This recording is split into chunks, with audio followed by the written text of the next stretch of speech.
Global hospital पर bulldozer चल सकता है, जिसको लेकर पीडी की तरफ से नोटिस जारी किया गया है।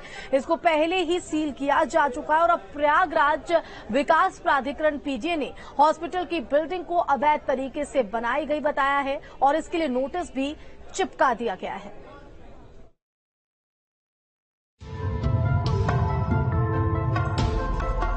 प्रयागराज के पापियों पर प्रशासन का हथौड़ा।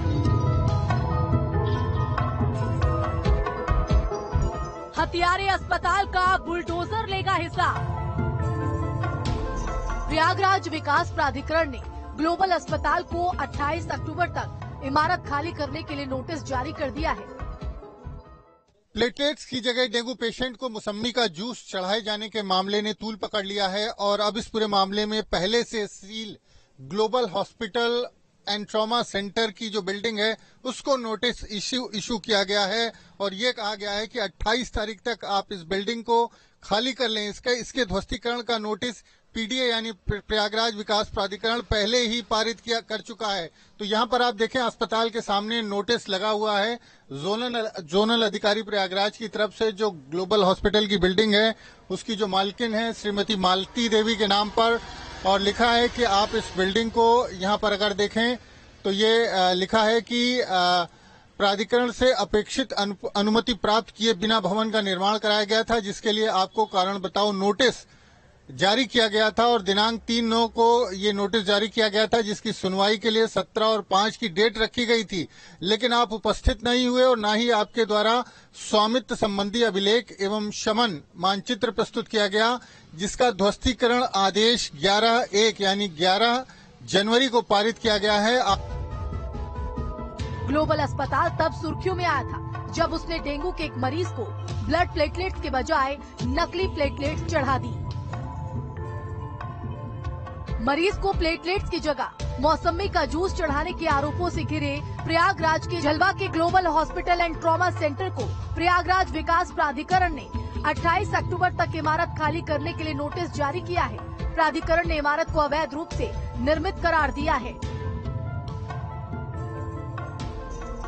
जाहिर है अब अस्पताल पर बुलडोजर का खतरा मंडराने लगा है। उप मुख्यमंत्री ब्रजेश पाठक ने दोषी पाए जाने पर अस्पताल के खिलाफ सख्त कार्रवाई का आश्वासन दिया।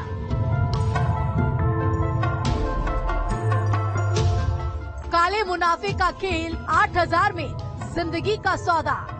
आरोप है जो मृतक हैं, जो घटना में जिनकी मौत हुई है, प्रदीप कुमार पांडे उनके साले का आरोप है कि उनके जीजा को यहाँ पर हॉस्पिटल में भर्ती कराया गया था, डेंगू हुआ था उनको, और जब उनका प्लेटलेट्स गिरने लगा तो 8 यूनिट प्लेटलेट की व्यवस्था करने को कहा गया हॉस्पिटल की तरफ से, जिसमें से 3 यूनिट प्लेटलेट की उन्होंने व्यवस्था की और जब 5 यूनिट प्लेटलेट्स कम पड़ रही थी तो इसी हॉस्पिटल की जो बिल्डिंग के ओनर है, उनका लड़का है नितिन साहू, उसने कहा कि वो 25,000 रुपए में प्लेटलेट्स उपलब्ध करा सकता है और 25,000 रुपए लेकर के उसने 5 यूनिट प्लेटलेट्स जो पीड़ित परिवार है उसको दिया था। और बाद में जब वो प्लेटलेट्स चलने लगा उसमें से 4 यूनिट प्लेटलेट्स चढ़ाया गया तो अचानक उनकी तबीयत जो पेशेंट थी बिगड़ने लगी और जब बहुत ज्यादा खराब हो गई तो उनको यहां से शिफ्ट किया गया, दूसरे हॉस्पिटल रेफर किया गया, जहां ले जाने पर उनकी हालत लगातार गंभीर बनी रही और जो 1 यूनिट प्लेटलेट बचा था, जब डॉक्टरों ने उसकी जांच की तो कहा कि ये एक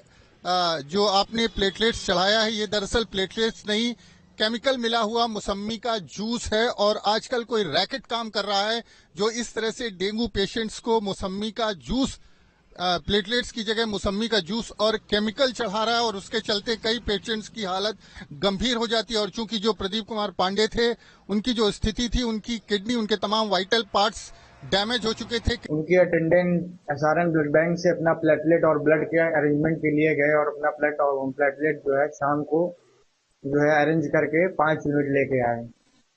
अब वो प्लेटलेट 3 यूनिट चढ़ाने के बाद जो पेशेंट को जो है रिएक्शन हुआ तो हम लोगों ने प्लेटलेट जो है बंद करवा दिया। जो प्लेटलेट मरीज के अटेंडेंट के द्वारा लाया गया वो प्लेटलेट हमारे हॉस्पिटल में मरीज को चढ़ाया गया और जो प्लेटलेट आया था वो प्लेटलेट एसआरएन ब्लड बैंक का था। हॉस्पिटल परिसर की कोई जिम्मेदारी उसमें नहीं है। बमरौली के रहने वाले प्रदीप पांडे को डेंगू पीड़ित होने के बाद ग्लोबल हॉस्पिटल